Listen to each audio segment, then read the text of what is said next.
అందరికి ఆకలేసే టైంలో నాకు మైక్ ఇస్తారు ఎప్పుడు. మీ వాళ్ళేమో మాటలతో మా కడుపు నింపుతారని ఆడేమో సార్. ఈడెంతసేపు మాట్లాడతాడరా బాబు అని అనుకుంటారు. కానీ పాపం వినాలనుకుంటారు ఏదో రెస్పెక్ట్ మీద. నా డైలాగ్ మీరు వినలేదు. ఏంటి? మీ మాటలతో మా కడుపు నింపుతారని.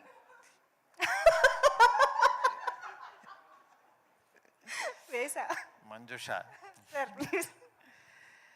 ఎనివే చాలా హ్యాపీగా ఉందండి. ఈ సినిమా భలే ఉన్నాడే. ఒక 1.5 ఇయర్ నుంచి వీళ్ళు ట్రావెల్ అవుతున్నారు. దీంతో చాలా ఎమోషనల్ జర్నీ ఉంది. అందుకే ఒకళ్ళు ఏడుస్తున్నారు, ఒకళ్ళు అంటే వాళ్ళకి నిజంగా ఈ సినిమా ఎప్పుడు రిలీజ్ అవుద్దా అనే దీంట్లో వర్క్ చేశారు.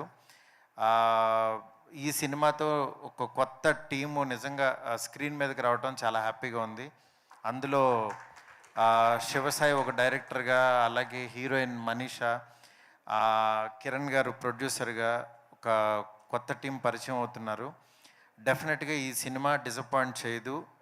ఎందుకంటే ఎప్పుడో ఒక ర్యాండమ్గా వచ్చిన ఒక థాట్ తనకి చెప్తే తన స్టైల్లోకి తను మార్చుకుని రాసుకుని ఈ సినిమా తీశాడు. శివసాయి నిజంగా చాలా, ఎందుకంటే చాలా పెక్యులర్ మనిషి. తనకి నచ్చిన పని, తనకి దేని మీద అయితే కమాండ్ ఉంటుందో దాన్నే నమ్మి తీస్తాడు. నిజంగా ఇలాంటి ఒక కాన్సెప్ట్ని ఫ్యామిలీ అందరూ చూసే విధంగా దీన్ని మలిచాడు.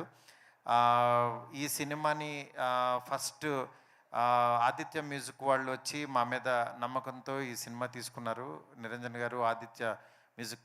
సార్ మీరు నేను మాట్లాడేటప్పుడు చూడండి సార్, మళ్ళీ తర్వాత మెసేజ్ పెడతారు ఏంటి థ్యాంక్స్ చెప్పలేదని. అది దాని తర్వాత అట్లాగే మన ఈటీవీ నితిన్ గారు ఈ కథ విన్న తర్వాత, ఎందుకంటే శివసాయి గురించి వాళ్ళకి తెలుసు, ఓటీటీలో తను మంచి కమాండ్ ఉన్న డైరెక్టర్ అని. తను స్క్రీన్ మీదకి ఎలా తీసుకొస్తాడు అనుకుంటే నిజంగా చాలా కష్టపడి తీసుకొచ్చి